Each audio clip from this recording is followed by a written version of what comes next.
చాలాసార్లు మనము కొన్ని విషయాలు కొంతమంది దగ్గర అడిగి ఫెయిల్ అవుతాం. అడిగి లేదనిపించుకుంటాం. అడిగి లేదనిపించుకున్నప్పుడు సైకలాజికల్‌గా మనకొక ఎక్స్‌పెక్టేషన్ పెయిన్ అనేది వస్తుంది.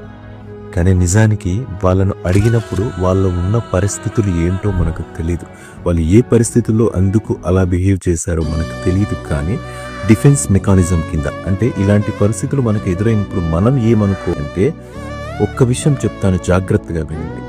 భగవంతుడినే కోరికలు అడిగితే తీర్చడు. అన్ని పవర్స్ ఉన్న భగవంతుడినే కోరికలు అడిగితే కొన్నిసార్లు తీర్చడు.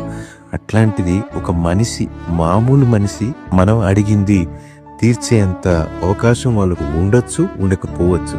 So take it easy and go head with your life. Life is beautiful. This is Challa Sridhar Reddy, MSc Psychology.